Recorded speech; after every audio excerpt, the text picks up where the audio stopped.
Horribly famous, Sir Francis Drake and his daring deeds.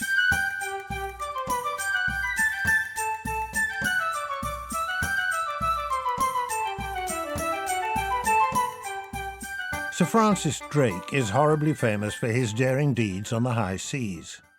He sailed all the way around the world, he defeated the Spanish Armada and saved England, and his enemies were so scared of him that they called him the Dragon. Lots of people think they know about Sir Francis Drake, but did you also know that Drake was actually a pirate? Pieces of eight! Pieces of eight! He was fearless, brave, and very greedy. He flirted with the Queen of England. He chopped the head off one of his own men. He dined on penguins and alligators, but not together. You're about to find out all about Drake's amazing life and his incredible 3-year voyage around the globe. He was a man of action, and what he did changed the world in which he lived and shaped the world we live in today. So, let's batten down the hatches and hoist the main brace as we set sail on one of the greatest real-life adventure stories ever.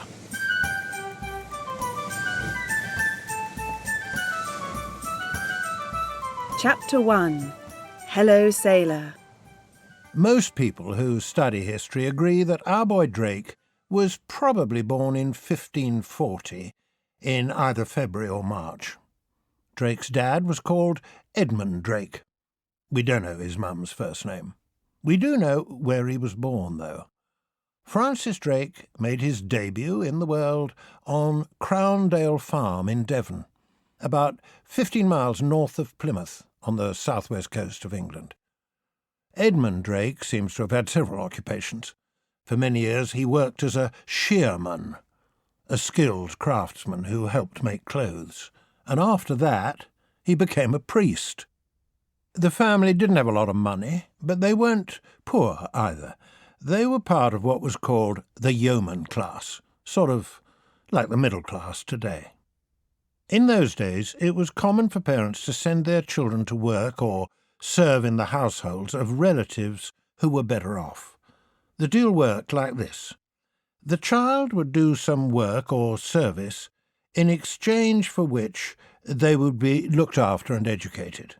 The Drakes had some well-off relatives in the form of the Hawkins family of Plymouth. The head of the Hawkins family was old William Hawkins, who was a merchant and also, well, a bit of a pirate. He'd sailed to both Brazil and Africa in his youth, as well as raiding a few French and Spanish ships when he could. Living in the Hawkins household, Francis would have heard talk of far-off exotic countries and their peoples. William had 2 sons of his own, the imaginatively named William and the slightly more imaginatively named John. And it's likely that Francis spent much of his childhood with the Hawkins boys, learning about the ocean and getting his sea legs. The family owned several ships, and there's no doubt that our boy would have got lots of practical experience. We don't know exactly when Drake first went to sea. Certainly by the time he was in his mid-teens, he was working on a ship making regular crossings from England to France and Holland. He was clever, able, and hard-working. Soon, he found himself going further afield. Drake's secret logbook, 21st July, 1555. Ha! Here I am, bound for adventure at last. I'm on a ship called the Tiger, and I've been made purser, which means I'm in charge of pay and supplies. The Tiger is about 50 tons in size and handles well, except in high winds. I wish the captain would let me help. I would do a much better job. We will search for French merchant ships to raid and bring their cargoes back to England. Sounds a bit like piracy, but of course it's not. We are privateers, which means that we only pick on ships from other countries. It also means that we have a license from Queen Mary saying we're doing this in her service.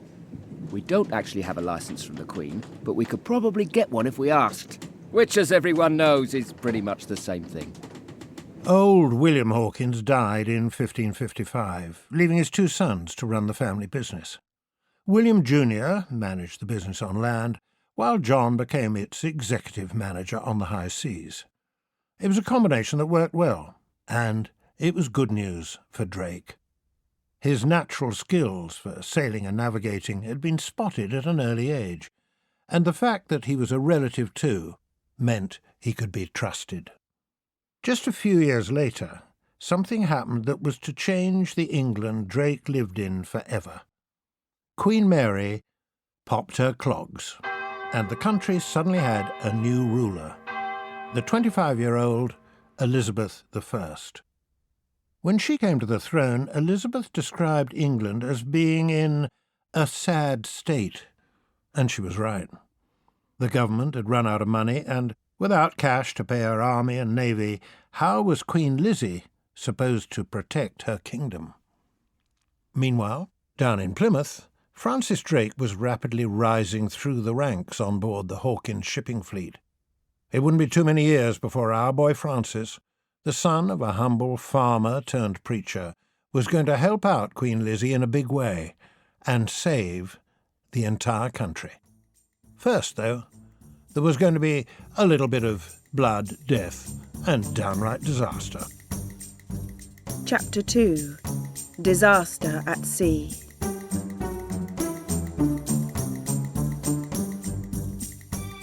It didn't start with a disaster, of course. It started with a new way of making money, when the Hawkins brothers decided to try their hand at the slave trade. Slavery was a dirty and terrible business, but it was also a way of getting very rich very quickly. Spain's new colonies in South America were in desperate need of workers, and that created a demand for slaves. The Hawkins brothers made 3 major slaving expeditions, and Francis Drake sailed on at least 2 of them. It wasn't that our hero was keen on slavery. He wasn't. But then he wasn't against it either. Drake probably made his first voyage across the Atlantic in 1564. Drake's secret logbook, 1st of June, 1564. Here I am at last, heading for where the real action is, the New World. I'm second in command of the ship. The captain is not bad, although I reckon yours truly could do a better job. We captured a few hundred slaves on the African coast. Later, as we left Africa behind, we captured some Portuguese slave ships and added their slaves to our own. Now, I know that sounds a bit like piracy, but since the Portuguese stole the slaves in the first place, how can it be? Once they'd crossed the Atlantic, though, Drake found that trading wasn't as straightforward as it might have been. The problem was the pesky King of Spain.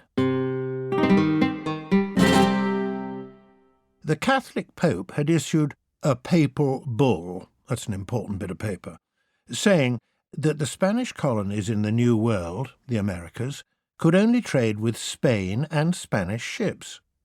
This papal bull went against previous agreements, and no one except Spain was very happy about it.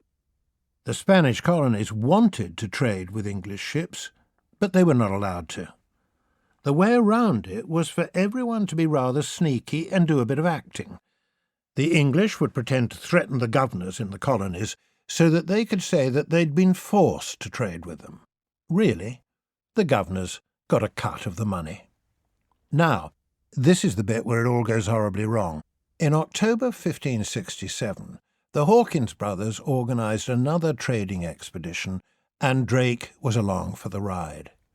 The Spanish didn't like the idea of Hawkins sailing across the Atlantic to what they considered their territory, and the Spanish ambassador went to complain to the Queen and to ask where the ships were going. The Queen did what every good, honest head of state would do in those circumstances, and lied through her teeth.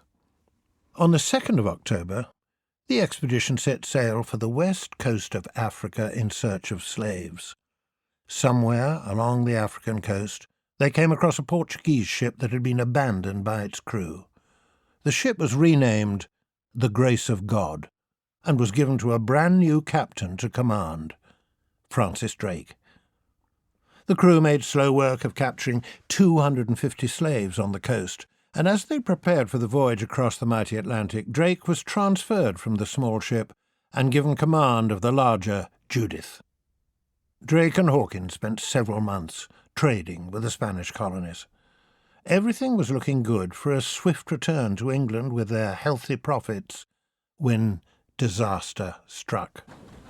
Drake's secret logbook, 15th of September, 1568. May the merciful saints preserve us. We've been blasted by a terrible storm that lasted for 4 days and blew us all the way to the coast of Florida. Our ships have had a dreadful battering. After a single day's rest, another powerful storm came in from the northeast and blew us all the way down into the Gulf of Mexico.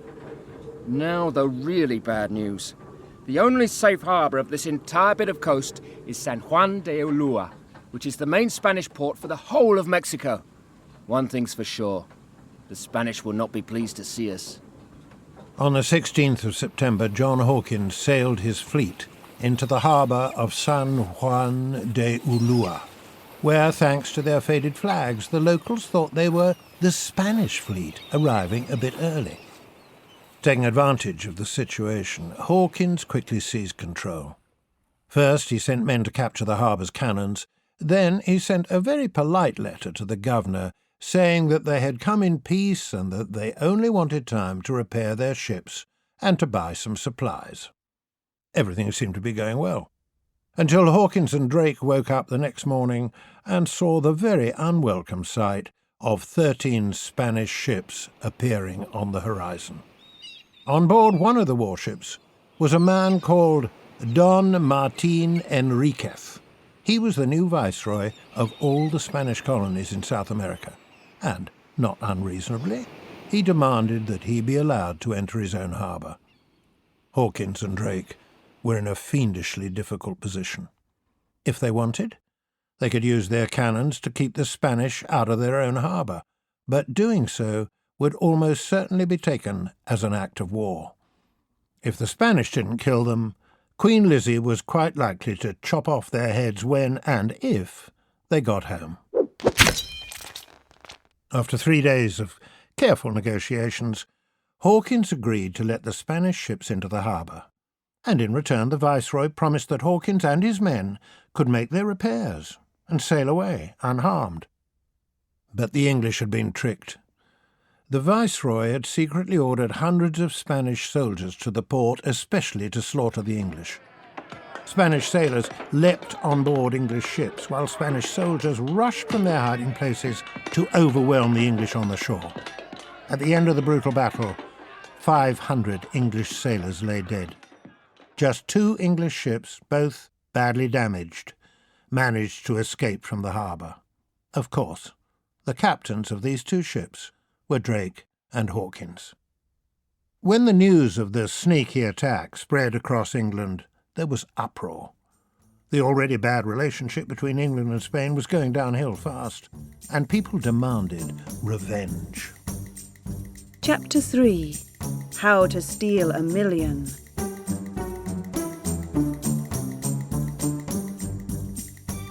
A lot of people wanted Queen Lizzie to declare war on Spain, but she didn't want to do that, mainly because she knew England wouldn't win. The Queen's strategy was to wait and build up England's naval strength, while all the time chipping away at King Philip's wealth. On the 4th of July, 1569, our boy Drake got married. His blushing bride was called Mary Newman. Other than the fact that she was from Plymouth, we don't know much about Mary. Like most of Drake's life, we know far more about what happened to him at sea than we do about his life on dry land. The next year, Drake sailed out of Plymouth Harbour in a ship called the Swan, heading across the Atlantic. Drake had decided that it was time to take a little revenge on the Spanish. That meant hitting them where it would hurt them most, in their wallets. He knew that all the lovely gold and silver the Spanish were stealing from the Inca people was transported through one small area along the Chagres River. If Drake used a combination of a little ship called a pinnace to get near the shore, and a larger, fast ship as his getaway boat, then he might be able to swoop in and grab the lot. Crossing the Atlantic once again, Drake wasted no time in putting his plan into action. Drake's secret logbook, March 1571. Ha! My brilliant plan is working brilliantly. I knew it would. What a goodly genius I am. We used our little pinnace to intercept Spanish merchant ships and then escape close inshore where the big Spanish galleons cannot sail. So far, they've sent 3 ships after us, but none has come close to capturing us. Word spread of Drake's success against the Spanish, and there was soon a queue of people wanting to sail with him on his next expedition. In May 1572, he set sail for the Caribbean once more, with 73 men on board 2 ships, the Swan and the Pasco. Arriving at Port Pheasant, the secret headquarters used during their previous voyage, Drake found a message waiting for him. It had been left by a friendly captain, and basically it said, "Ahoy! Watch out, me mateys. The slimy Spaniards have discovered our secret base. P.S. They have also dug up and nicked all the provisions we secretly buried. You just can't trust some people, can you?" Drake decided to stay at Port Pheasant anyway, reasoning that it was the last place the Spanish would think of looking for him. He had the pinnaces put back together and then started planning a raid on his real target, the treasure house at a town called Nombre de Dios. This was where the Spanish stored an entire year's worth of gold and gems stolen from the Incas, as they waited for the Spanish treasure fleet to arrive and take them across the ocean to Spain. Drake had found out the exact layout of the town from Spanish prisoners during his last voyage. He was clever like that. Drake's secret logbook, 29th of July, 1572. Last night, I led a midnight raid of the Nombre de Dios treasure house. A most bold move. I split the men into 2 groups, and we stormed the town from both directions at once. The enemy had time to get off 1 volley of shots before they fled. We reached the treasure house and were preparing to smash open the door when I fainted. I'd been shot in the leg with a musket ball and hadn't noticed. The men carried me back to the boats at a goodly speed. Most embarrassing. Drake soon recovered from the musket wound and started planning another raid. He couldn't raid the town again because it would be ready for him, so he decided to ambush one of the mule trains that carried the gold to the town. He made contact with the cimarrones, black slaves who had escaped from their Spanish masters and now lived as free men in the jungle. They knew the jungle well, and in exchange for a share of the treasure, they agreed to help Drake with the ambush. As the rainy season ended, the mule trains carrying gold and silver started again. Planning to set up an ambush, Drake led a party of his men into the jungle, guided by a group of friendly cimarrones.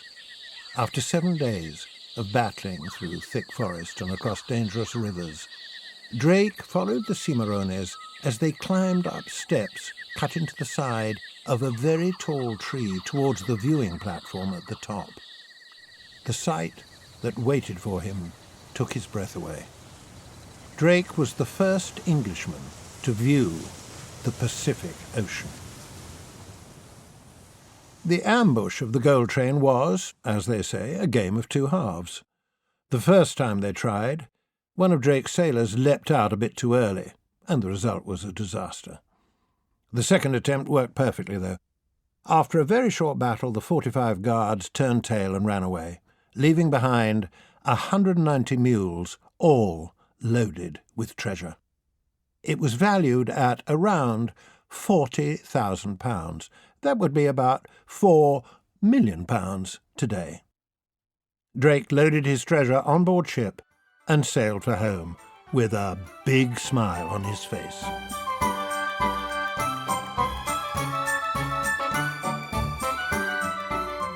Chapter 4. All Aboard. When Drake got back to England and began to tell people his dream of sailing on this new ocean, the Pacific, it fitted in perfectly with the ambitions of the Queen and her advisers. Other countries in Europe had been busy sending out explorers and expeditions to lay claim to huge parts of the world, and frankly, little England was being left behind. Queen Elizabeth decided it was time to change all that, and plans were made for a raiding expedition led by Drake to leave for South America. Drake soon found himself in a very special meeting. Drake's Secret Logbook, December 1575. Blimey! Today I was commanded to attend a meeting with the Queen herself. I entered the room, and before I could even finish my bow, Her Most Eager Majesty said, "Drake, I wish to be revenged upon the King of Spain for the diverse injuries that I have received. You are the only man who might do this exploit." I doth find Her Majesty to be most well informed. I told her that there is little good to be done in attacking him at home in Spain, but that we could annoy him very greatly indeed in the Caribbean and the Pacific. She then swore me to secrecy and said that anyone who let the King of Spain hear of our plan would lose his head. My lips are sealed. The plan was for Drake to sail across the Atlantic, then head south along the coast of South America until turning into the dangerous Strait of Magellan and entering the Pacific Ocean. Once there, Drake would be able to trade with the poorly defended Spanish colonies. By trade, of course, everyone really meant piracy. Queen Lizzie was always on the lookout for ways of making a bob or two, and this expedition had the Queen and several members of her court as investors. They were hoping to upset the King of Spain and line their own pockets at the same time. To avoid the Spanish finding out where they were really going, Drake decided he wasn't even going to tell the crew until after they'd set sail. This also solved another potential problem, which was that if Drake had told his crew where they were really going, then they probably wouldn't have gone. The Strait of Magellan, the way into the Pacific via the bottom of South America, had a reputation as one of the most dangerous and difficult routes to sail in the entire world. For an English captain, sailing into the Pacific Ocean on the opposite side of the world, and then coming all the way safely home again, must have seemed like mission impossible. Drake rubbed his hands together and couldn't wait to get started. Drake's own ship for the voyage was called the Pelican, though later in the voyage she was renamed and is much better remembered as the Golden Hind. He had paid for the Pelican to be built out of his own pocket. She was not a particularly big ship, but she was a floating battle fortress. 4 other ships joined the Pelican to make up the fleet: the Elizabeth, the Marigold, the Swan, and the Benedict. The crew of the fleet numbered 170 men and boys. After a bit of a false start when they ran into storms and had to return to fix the damaged ships, the fleet finally got going in December 1577. They headed first to Morocco, on the coast of North Africa, and then followed the coastline south, heading west to the Cape Verde Islands. As they sailed through the islands, Drake saw a large Portuguese merchant ship, the Santa Maria. He gave chase, and the speeding Pelican quickly captured the craft. The Santa Maria turned out to have 150 casks of wine and supplies of food in her hold. But she had something even more valuable on board. The ship's captain was a man called Nuno da Silva. A quick look at the logbooks in his cabin revealed that he was an experienced sea captain who knew the coast of South America very well. Drake knew the value of someone with local knowledge, so he set the rest of da Silva's crew free and took the Portuguese captain with him to act as his guide. It was a smart move.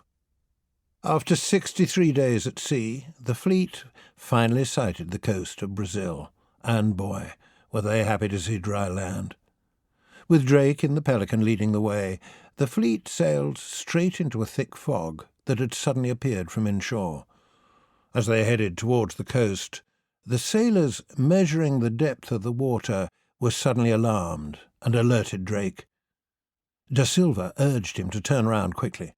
The shallows extended far further from the coast than was normal.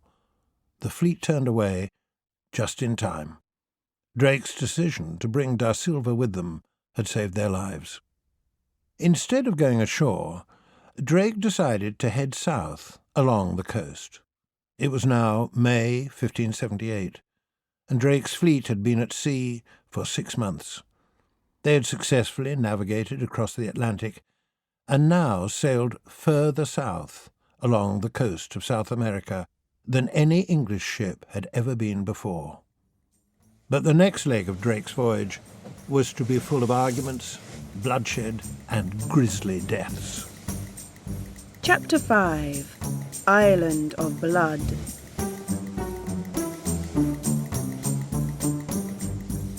The fleet continued to sail its way southwards along the coast of South America, heading to a place called Port San Julian. It was the middle of June, which is midwinter in the southern hemisphere. As the brave boys of the fleet sailed south, the temperature dropped, and the weather was getting worse. Drake knew that he would have to wait until spring, October, before he could attempt to sail through the Strait of Magellan to his ultimate goal, the Pacific Ocean. Port San Julian was the location that Ferdinand Magellan himself had used as his headquarters, although his stay had not been a happy one. This was the place where Magellan's officers had attempted a mutinous takeover of his ship.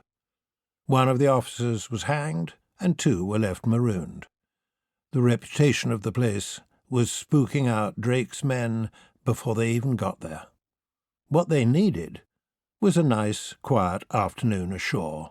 What they got was quite different. As Drake led his men onto land, they were attacked by several dozen Indians with bows and arrows. Only quick thinking by Drake saved their lives when he grabbed a gun dropped by one of his men. He fired it at the nearest Indian. Things got very messy, and the rest ran off. Despite their bad beginning, Drake decided to stay in Port San Julian. He was planning to spend the next 2 months gradually refitting and repairing his battered fleet, as well as allowing his men to get some rest. There was, however, a much more difficult and urgent problem for Drake to deal with, and his name was Thomas Doughty. Thomas Doughty was one of the gentlemen on board. He was clever, well-educated, and very, very ambitious. Doughty liked to swan around doing absolutely nothing, which made him very unpopular with the working sailors. Things started getting messy when some of the sailors accused Doughty of stealing from one of the ships they'd captured. To make things even more of a mess, Doughty had been quietly asking around to see if anyone fancied a bit of mutiny so that he could take charge. Drake wasn't happy. In fact, he was so unhappy that he tied Doughty to the ship's mast for 2 days. Drake's secret logbook, 25th June. Gadzooks, 'tis tough being a brilliant commander these days. Even my mighty captain's brain is tired out with the problem of what to do about Thomas Doughty. I think I must arrange a fair and neutral trial so he can be found guilty ASAP. On the 30th of June, Drake got the entire ship's company together and charged Thomas Doughty with mutiny. Doughty said he was innocent, very loudly indeed, but while being questioned by Drake, he admitted that he had given away details of their top-secret mission before they had set sail. Without realizing it, Doughty had admitted that he had broken the strict orders of secrecy given by the Queen. The jury returned a verdict of guilty. 2 days later, the Island of Blood claimed its victim. Drake now turned his attention to making some much-needed repairs to his fleet. Before the fleet could sail on, all the ships needed to be thoroughly careened to clear all the barnacles and seaweed off them. Careening had to be done, but Drake soon had more than just that to worry about. Drake's secret logbook, 3rd of August, 1578. By the merciful heavens, we must get moving. 'Tis time we were leaving this island of blood. With the ships being careened, the entire company is sleeping ashore in tents. The night often brings snow, and the men awake with a tiresome, damp chill in their bones. Food is becoming a grave problem as there is little to hunt here, and we have come to exist on ship's biscuits. The diet was so bad that the men were starting to suffer from scurvy. Then there was the continuing bitter cold, and the fearful prospect of having to navigate the Magellan Strait. However, none of these concerned Drake as much as the fact that the sailors and the gentlemen on the ship were still not getting along. He knew that if the crew did not work together, they were doomed. The ships were finally ready to sail on the 11th of August, and Drake called the entire crew together, and then made the most important speech of his life. It went something like this. "We are very far from our country and our friends. We're surrounded on every side by our enemies. We cannot afford to lose a single man, for we could not replace him, even if we would give £10,000 for one. Yet there is such trouble between the sailors and the gentlemen that it does make me mad just to hear of it. From this moment on, I must have the gentleman hauling and drawing with the mariner, and the mariner with the gentleman. We must show ourselves as a company. Let us not give occasion to the enemy to rejoice at our decay. Drake said that anyone who didn't like his new rules could lump it, and offered to spare the Marigold to ship home any man who wished to go. The entire crew agreed that they wanted to sail on under Drake's terms. Before they attempted the dangerous strait, Drake had one more loose end to tie up. He was worried that when they got back to England and top posh bloke Sir Christopher Hatton heard that Drake had executed his chum Thomas Doughty, Hatton might not be too happy. Drake knew that posh people love a bit of flattery, and he also knew that Hatton's family crest featured a female deer known as a hind. On the morning they approached Magellan Strait, Drake held a renaming ceremony and changed the name of the pelican to the Golden Hind. It was a calculated piece of grovelling designed to get him off the hook back in England. It's difficult to imagine how Drake and his crew must have felt as they prepared to enter the dreaded Magellan Strait. No Englishman before them had ever dared to sail there.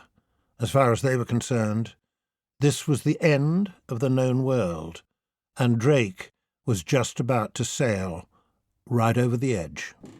Drake's secret logbook. Ye gats! 40 miles into the strait, and the wind is still increasing. As our goodly fleet sailed past, the Indians lit huge fires on the shore. An eerie sight in this strange land. Anchor near 3 islands and claim them for our own dear England. Land on the largest and name it Elizabeth Island, after our most glorious queen. The islands are teeming with strange black and white birds that the sailors are calling penguins. No need to ask what's for dinner tonight. Ordered men to slaughter 3,000 more penguins to keep us going for a bit. Yum. The conditions in the strait meant that nothing was easy. Although there were plenty of good harbours, the water was so deep that it was practically impossible to find a place to anchor. Then there were the winds. Unpredictable gusts would suddenly come whirling down from the mountain tops, and the men had to work hard just to avoid being blasted onto the rocks. At one point, it looked as if the strait reached a dead end, and Drake took a small boat ahead of the Golden Hind to ensure that there was a way through. There was. And in September 1578, the English ships left Magellan Strait behind them and sailed out into the Pacific Ocean. Drake had done it.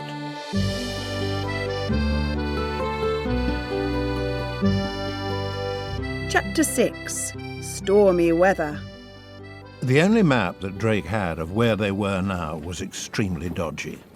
He headed northwest, expecting to follow the coastline, but soon found himself on the open seas in the middle of a powerful storm. The monstrous waves dwarfed their ships, and storm after storm battered them for 3 long weeks, pushing them further to the southwest. On the morning of 28th of September, the men reported to Drake that the Marigold had vanished.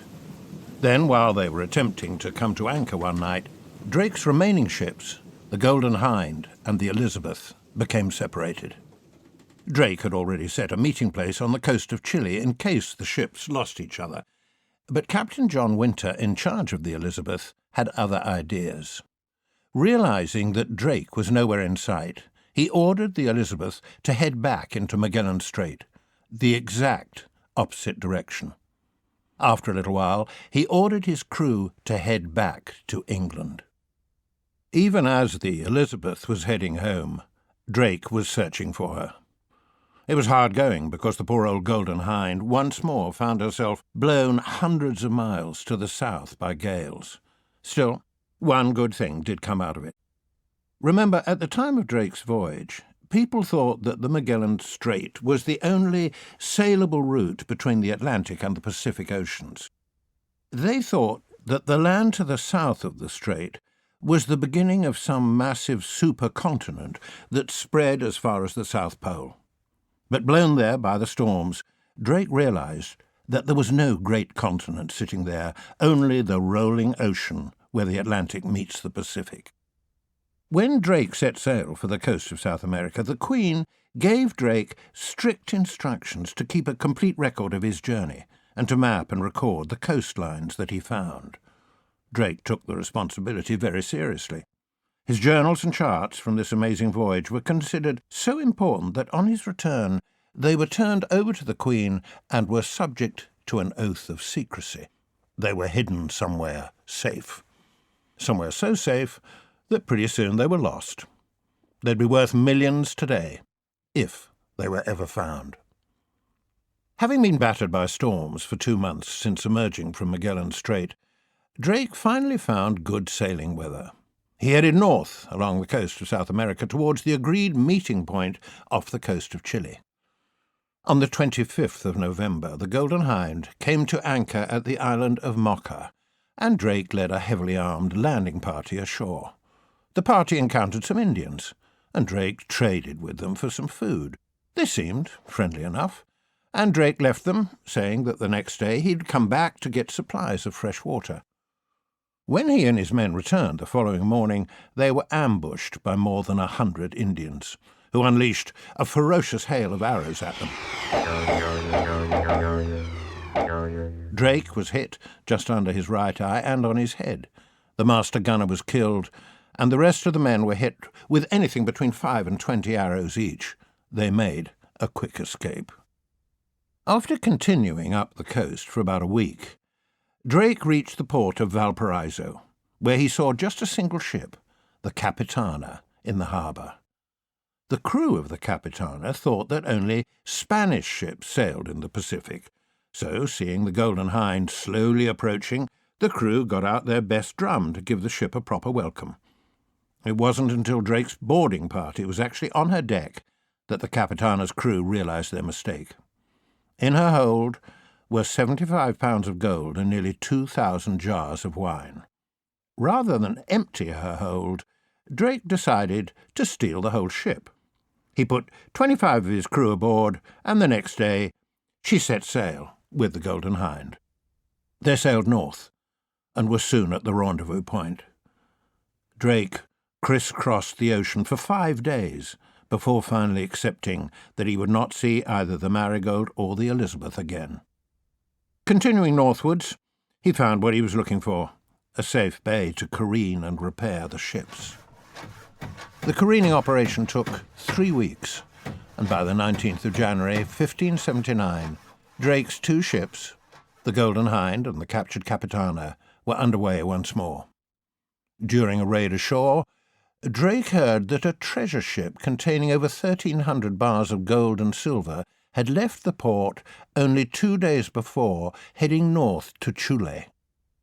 Drake gave chase in the Golden Hind, and when they reached Chile, he saw the ship in the harbour and swooped towards it. As he got nearer, he saw it was wet above the waterline, all around its hull, a sure sign that it had just been emptied of its cargo. Drake had missed out. A messenger on horseback had been sent to warn the town of Drake's presence. Drake knew he had to act quickly. Experience told him that all he really needed for successful treasure raids was one fast ship, the Golden Hind, and a smaller pinnace or 2. He ordered his crew to abandon the 3 vessels that they'd captured along the way. The men set up the sails and sent them out to sea as deserted ghost ships. Drake also knew that the Golden Hind could sail quicker than a rider could ride over land. He left the harbour of Chile behind him and ordered his men to sail north as fast as they could. The Golden Hind covered nearly 500 miles in a mad 5-day dash. But would even that be enough to outrun news of their presence? Chapter 7. The Dragon.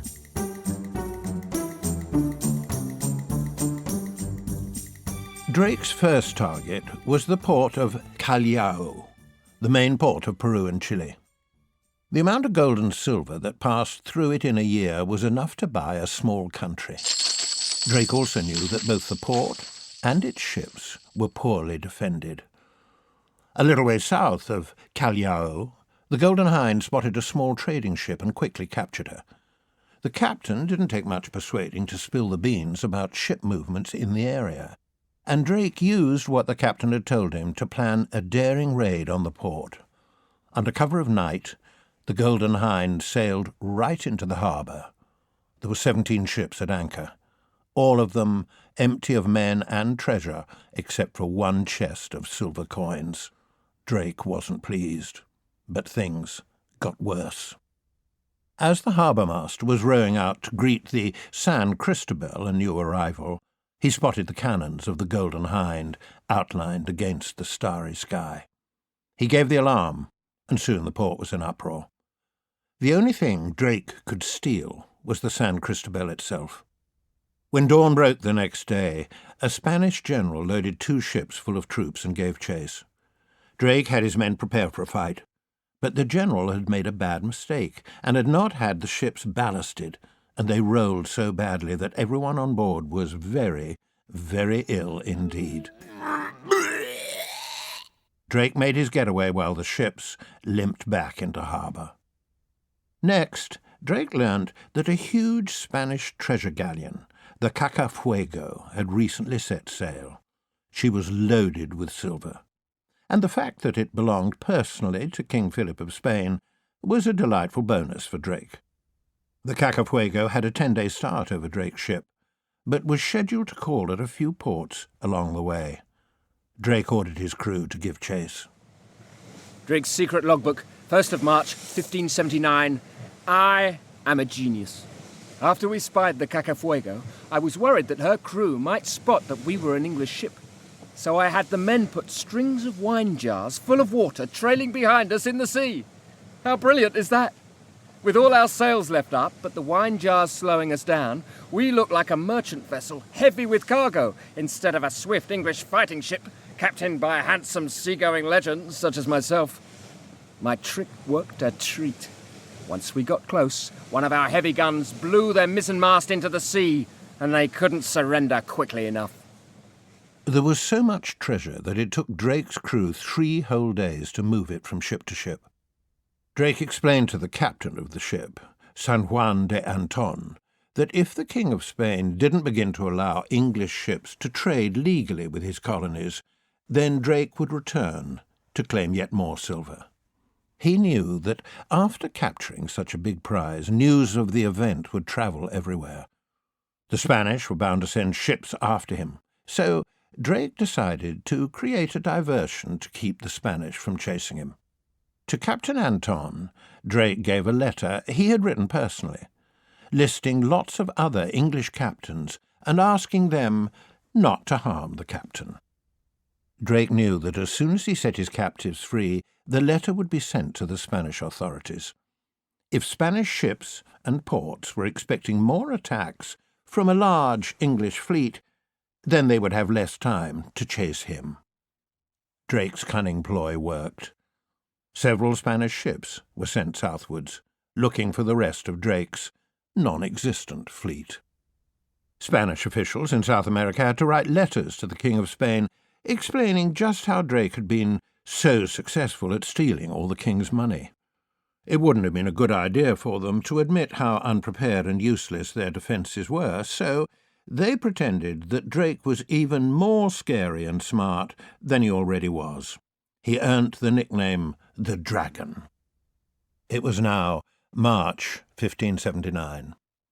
We know that by November 1579, Drake had sailed the Golden Hind to the Philippines. But what he did, and exactly where he went over the next 8 months, are one of the great mysteries of the Elizabethan age. After Drake returned to England, many details of the voyage were kept secret forever, and those maps that were released had the latitudes of places changed. This was done to make it much harder for the Spanish and others to make use of the maps from the later bit of Drake's voyage. The big problem is that because all the original papers have since been lost, it makes it nearly impossible for us to work out exactly where he went. It's generally accepted that Drake probably landed somewhere around the San Francisco Bay area, but a few people think that Drake might have got further north. And it's been suggested that, as a secret part of his mission from the Queen, Drake was looking for two things.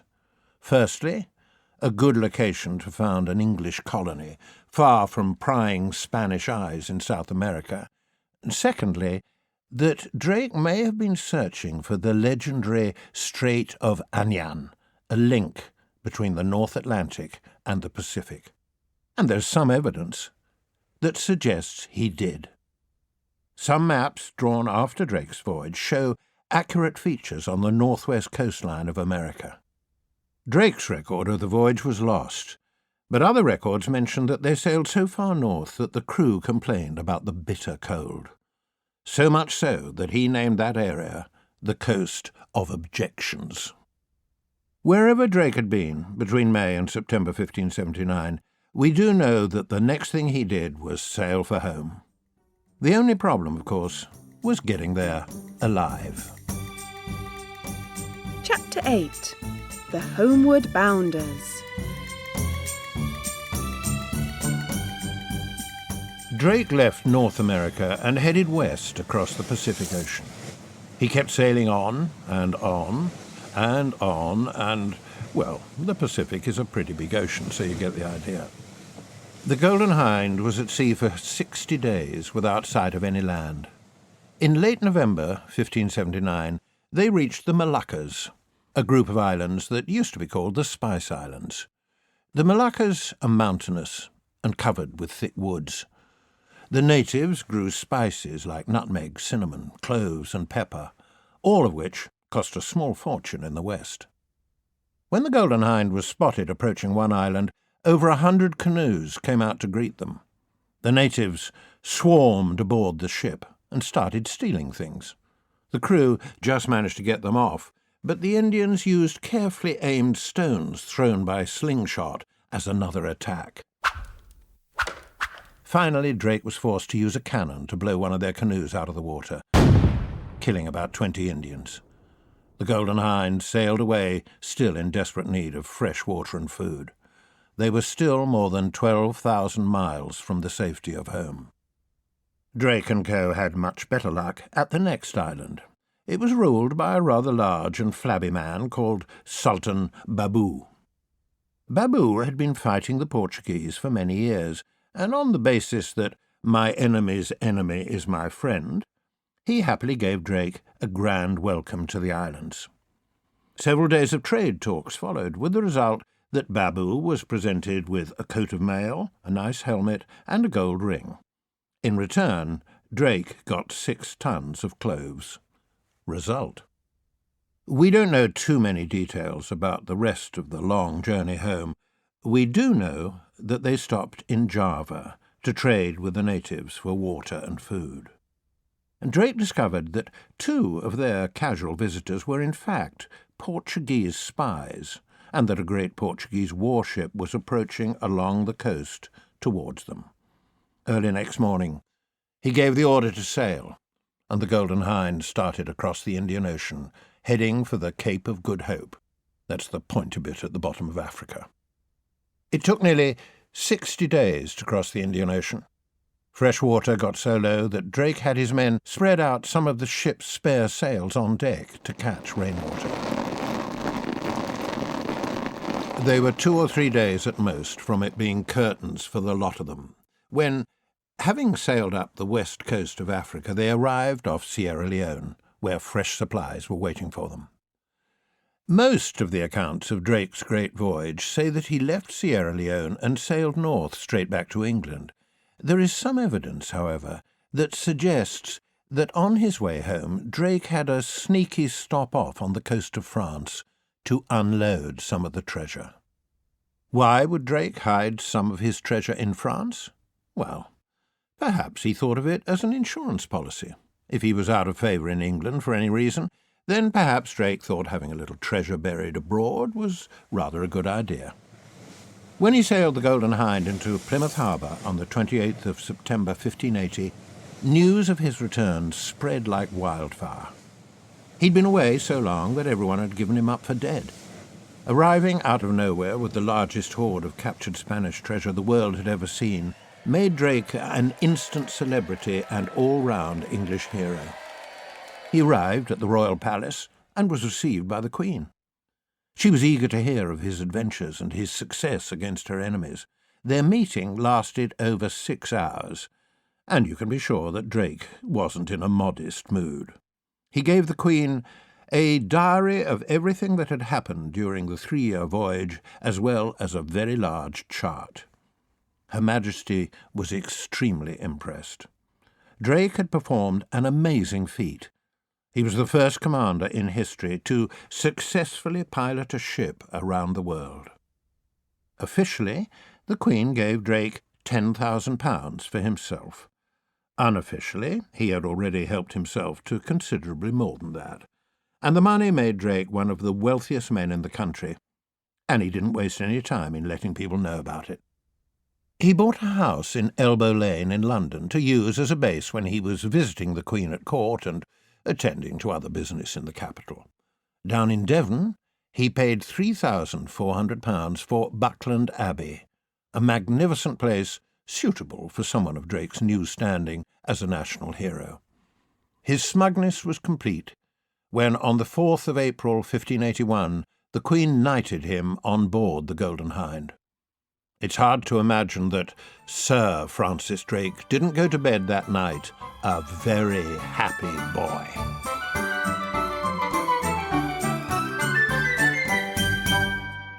Chapter 9. The Dragon Breathes Fire. Over the next few years, Drake was a victim of his own amazing success. What he wanted to do more than anything was take a fleet of ships back to the Pacific Ocean. During Drake's time away, however, tensions between England and Spain had increased.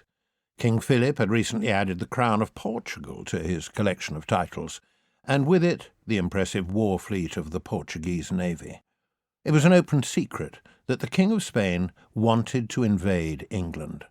The only real question was when would he try to do it. No surprise, then, that the Queen didn't want Drake to venture far from home. For years, Lizzie had been doing her very best to avoid war with Spain. In the summer of 1585, though, the King of Spain overstepped the mark and had all English ships in Spanish ports arrested. The Queen now had no choice.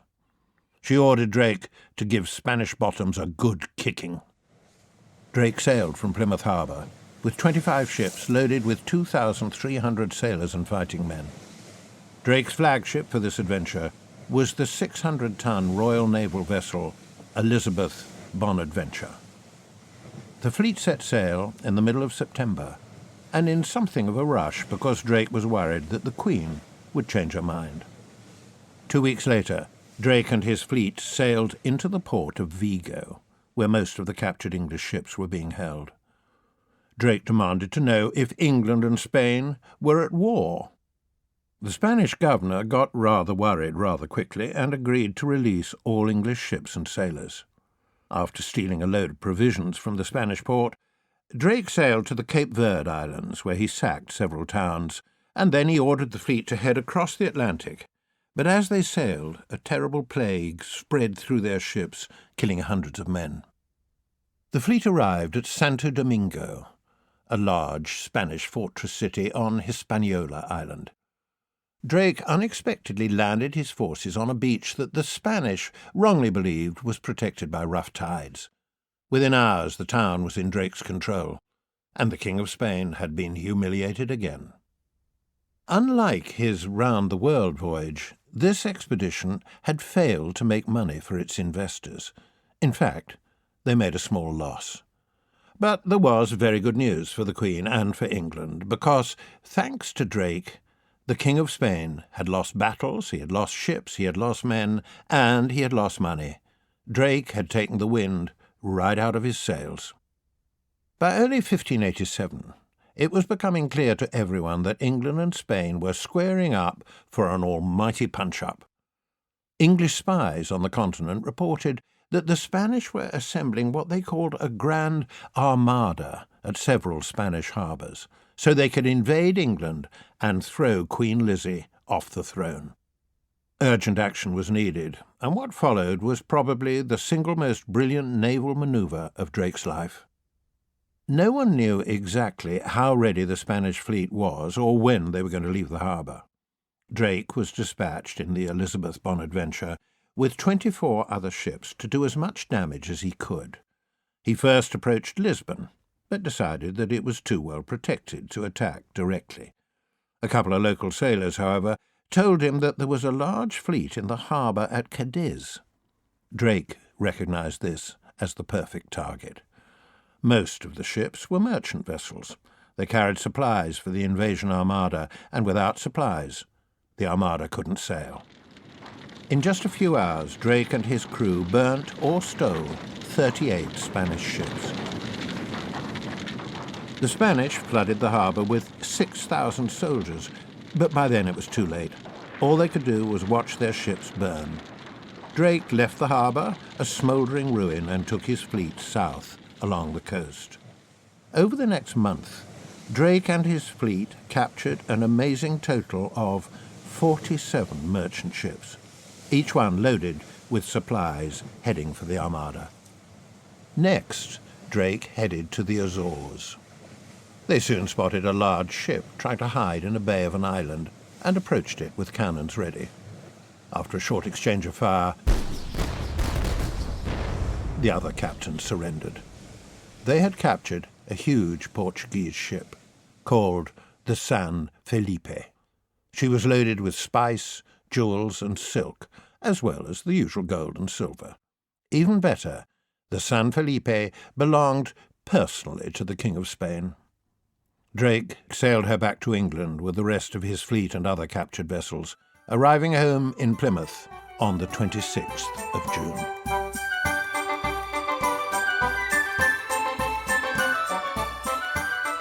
Chapter 10.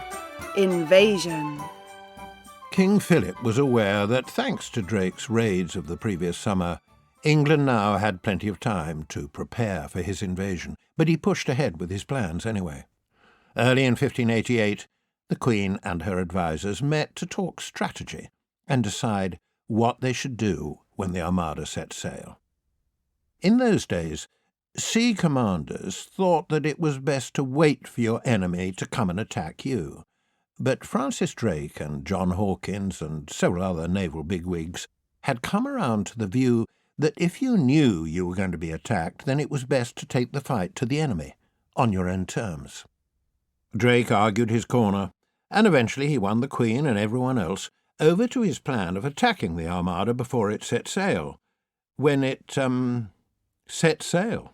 As luck would have it, the Spanish didn't get far before the Armada hit gale-force winds that swept the ships south, away from England.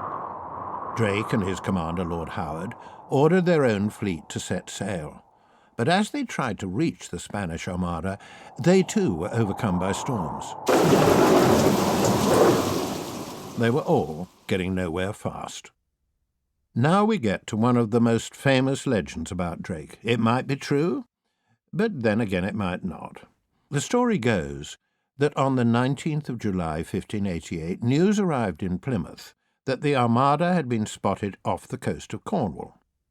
At the time, Drake was playing bowls, and legend has it that he turned to his fellow commanders and said, "There's time to finish the game, and then the Spaniards."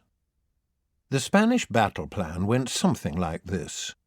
The Armada, with 8,000 sailors and 19,000 soldiers spread over 130 ships, would sail through the English Channel, sinking anyone stupid enough to get in their way.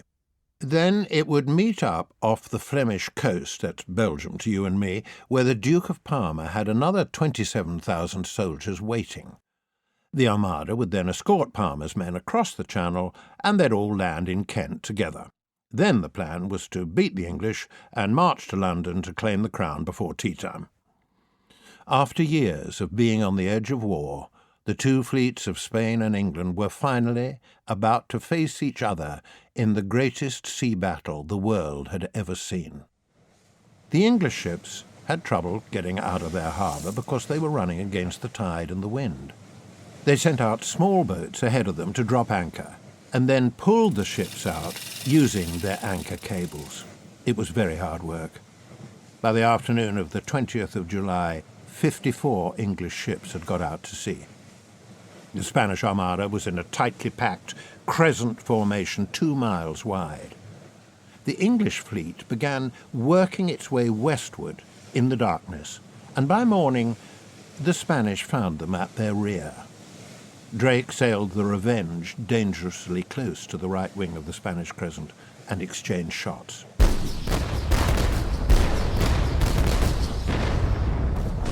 For 3 hours, the English fleet fired every cannon they had, but they inflicted little damage. At 5 p.m., a huge explosion ripped through the Spanish ship the San Salvador as its gunpowder store blew up. Strong winds began driving the Spanish fleet east along the English Channel. The English fleet continued to shadow the Armada as it moved. On Saturday, the 27th of July, the Armada reached Calais on the French coast. Drake and Lord Howard watched as the Spanish Armada made anchor there. What they did next would decide the fate of England. On the morning of Sunday, the 28th of July, Lord Howard and Drake called a council of war. The Spanish were vulnerable, but only if they could be made to move out of the relative safety of where they were now anchored. That night, 8 merchant ships were packed with materials that would burn easily, and their cannons were loaded ready to fire. The crewless ships were pointed at the Spanish fleet, safe at anchor.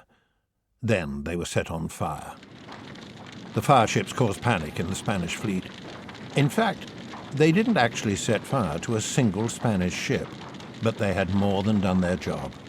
The Spanish Armada had been dislodged from its safe haven and was now at the mercy of winds, tides, and the English fleet.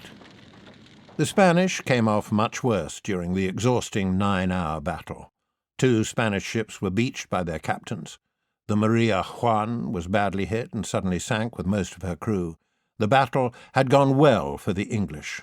So well that Drake himself wrote, "God hath given us so good a day." The English fleet shadowed the Spanish overnight without engaging them. The next morning, Medina Sidonia decided to launch one more attack. He wanted to bring the English ships into a battle at close quarters where the Spanish soldiers might overwhelm the English crews. Sidonia fired his signal gun to order the rest of the Armada into battle. Only about a dozen Spanish ships obeyed his order. Furious, Sidonia had the signal gun fired again. Most of his fleet still refused to respond. It was the end. The battered Armada began to make its way home around the top of Scotland and along the Irish coast. As they rounded the Scottish coast, 2 powerful storms hit the Armada, sinking several ships. As the battle-damaged fleet made its way down the coast of Ireland, ship after ship became wrecked.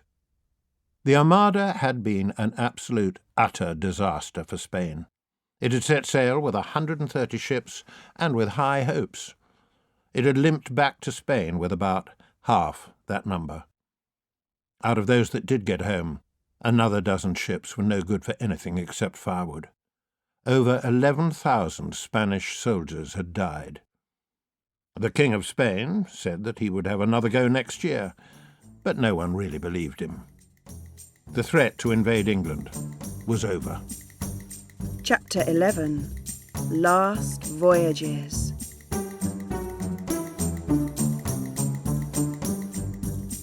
As it became clear just how badly the Spanish Armada had been defeated, the Queen and her advisers began to wonder if they should try and finish off King Philip for once and for all. There were 2 possible options. They could send ships to the coast of Spain and attack the survivors of the Armada there, or they could send ships to intercept and capture the next Spanish treasure fleet coming across the Atlantic. Drake and Lord Howard weren't keen on either idea. Drake's secret logbook, August 1588. As usual, it's up to me to talk some goodly common sense to the rest of them. Off to London to explain to the Queen that her navy is ever so slightly exhausted. Before the fleet can put to sea again, we must first cure the spreading sickness, then help our injured seamen, and then repair our damaged ships. Our sailors have done England a great service, as have I, and they need time to recover. Drake and Howard got their way, not least because no one could quite decide what to do. The next bit of Drake's story is a bit fuzzy. There seems to have been some kind of falling out between Drake and Queen Lizzie. No one knows exactly why. It wasn't unusual. Lizzie was a good queen, but she was always getting in a strop with one lord or another. In 1590, Drake left the royal court and didn't go back for several years. However, as suddenly as Drake had found himself out of favour, he was back in. Around Christmas 1592, Drake received an invitation to visit the Queen and wasted no time in going to court. By all accounts, it was a warm meeting, and very soon afterwards, Drake began sending Her Majesty plans and suggestions for a new expedition to the Caribbean. Finally, she agreed to Drake going, and he set sail in August 1595. He was sharing command of the fleet of 27 ships with his old shipmate John Hawkins. Hawkins was 63, Drake was 54, and by the standards of the day, they were old men. Predictably, things did not go well. Drake's secret logbook, 23rd January 1596.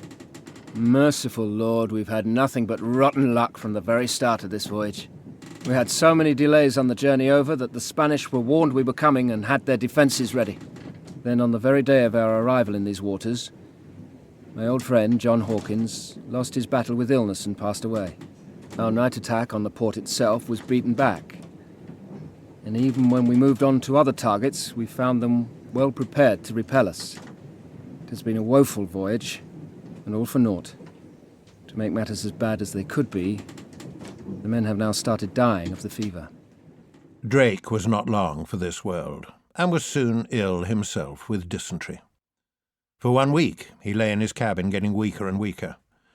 At 3 in the morning of the 28th of January 1596, the greatest sea captain that England has ever known summoned the very last of his strength. He forced himself to get out of bed, and with the help of 2 of his crew he put on his full body armour. When he was dressed ready for battle, the sailors lowered him carefully down onto his bed once more. Within an hour he was dead. The entire English fleet came to anchor to attend Drake's burial service, as trumpets played and cannons boomed their final goodbye. Drake's lead coffin was allowed to slip gently into the ocean to disappear beneath the waves. England's greatest hero was gone.